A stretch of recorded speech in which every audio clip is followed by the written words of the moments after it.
Hi, let's assume we can raise an antenna up to 12 meter high. Which antenna do you think will win?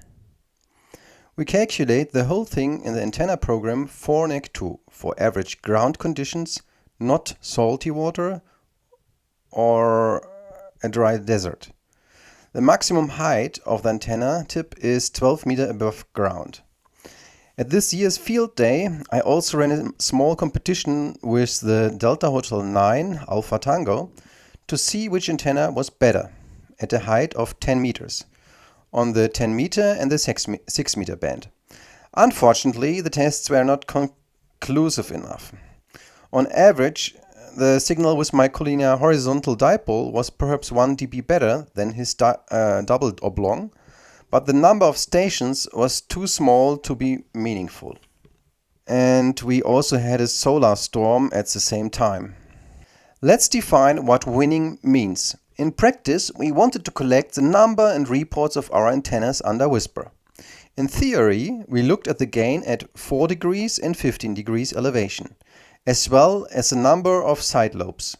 This is relevant for DX connections. Everything else is irrelevant. Also remember that when you are using CB radios for local communication, the polarization should be vertical.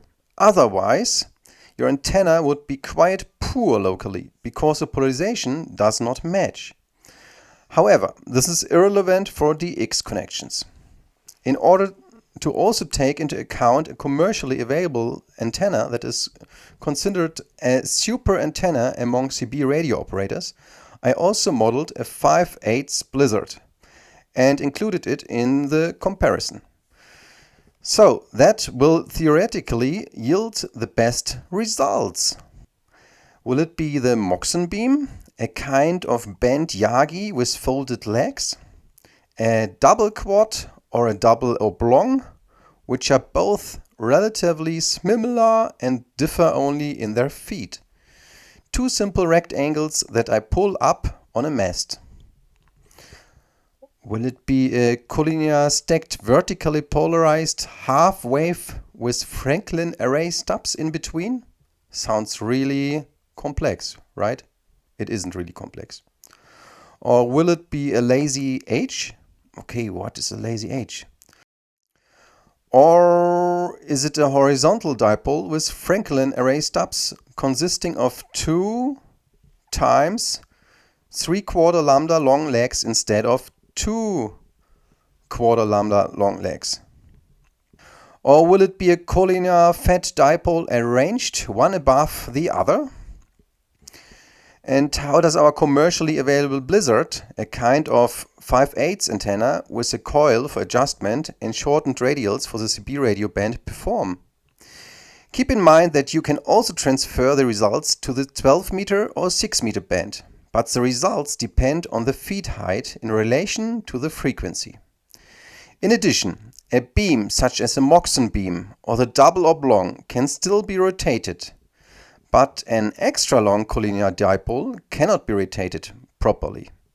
Instead, I built something like this for 2 directions and install a switch box in front of it so that I can use a preferred direction east-west and north-south, for example. And the denser the field in which I can concentrate the radio waves, the less power is blown away in other directions. A 3-element or 4-element Yagi, or even better, a real quad beam, will probably deliver the best results here. Or so, you might think. But we also have to be realistic about how many wires we can install somewhere, and maybe the results will turn out differently, so let's wait and see. The first antenna we calculate is a Moxon beam, a nice compact beam, but not that easy to set up on a mast. A few larger tips at the top because at 12 meter it's already too high, but otherwise fantastic values. The double oblong has its maximum at just over 8.5 dB at approximately 15 degrees, but has to admit defeat to the beam, at least at this height on the 10 meter band. Incidentally, this is a square double oblong, but the ray tracing in 16:9 format distorts the display here.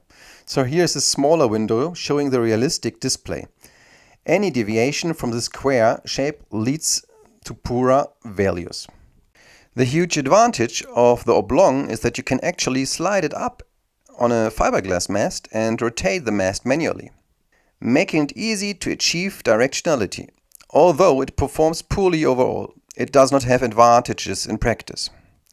The stacked vertical half wave with bypass as a Franklin array stub, a great antenna on the 2 meter band, performs relatively poorly here.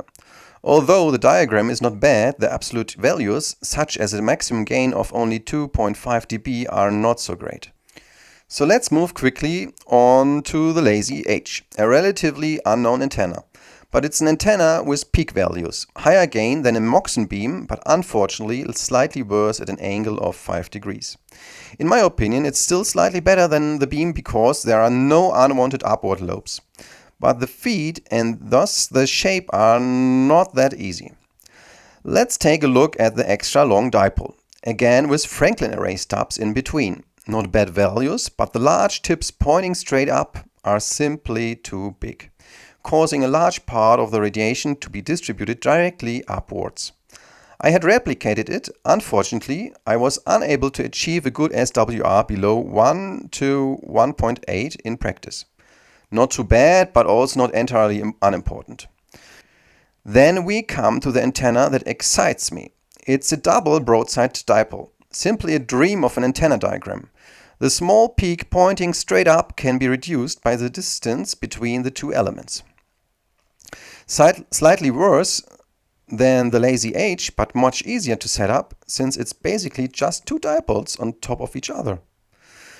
Then let's calculate a 580 antenna similar to the commercially available and very popular Blizzard antenna for CB radio operators.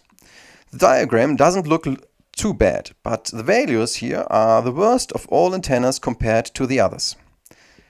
Let's take another look at the 3-element Yagi antenna. Well, any beam, whether it's a Yagi UDA or a quad beam with 3 elements, beats the antennas presented so far. However, a beam is not an antenna that you can simply mount on a mast or even set up portably at 12 meters, so that it remains rotatable. Conclusion. If you manage to get a beam in the air, the beam wins at 5 degrees. Whether Moxon or 3-element beam, but at 15 degrees, the Lazy H together with the 3-element beam has the edge, provided you actually manage to achieve the necessary height for the band with the beam. Here is a diagram for the 3-element beam at a height of 8 meters. As you can see, if the height is not sufficient, the beam would be one of the worst antennas, apart from the vertically polarized antennas. The double dipoles stacked on top of each other had values that were approximately 1.3 dB worse than the Lazy H. But the antenna diagram does not form any bad spikes at the top and is easy to connect via a quarter lambda 75 ohm cable. If you build two of these in different preferred directions and install a switch box in front of them, you have an antenna which works really great. It can even be set up on the go and is not as wobbly as a huge beam and can be nicely tensioned, but still has similar values to a beam and so few upward lobes that it can easily compete with a 3-element beam. Even though the 3-element beam performs best in overall overview, it is not as easy to set up as the other antennas, and other simpler antenna designs can certainly compete with such a beam. So, which is the winning antenna now? Quite simply, I would say the Delta Charlie 3 Tango Bravo 3-element beam design. What does it mean? It consists of two beams stacked on top of each other, which effectively eliminate unwanted lobes at the top, resulting in a radiation pattern that is second to none. It combines the best features of a collinear broadside dipole stacked on top of each other with a Yagi UDA antenna. Would it be possible to set up such a device somewhere on the move as part of a field day? Difficult. In any case, for the 50-meter band, the 10-meter band, CB radio band, or even the 6-meter band, this would be an antenna that is second to none. On paper, it is only about 2 dB better at 15 degrees. But by eliminating side lobes, it is clearly an incredible piece of equipment. So if you're building Yagi antennas, you should consider using collinear Yagis in the future instead of adding a 4th, a 5th, a 6th director and so on. If anyone dares to build one of these, I would be very interested in videos and experiences. And with that, I've come to the end of my video. Have fun with our hobby and don't forget to subscribe to the channel. Yours Delta Charlie 3 Tango Bravo.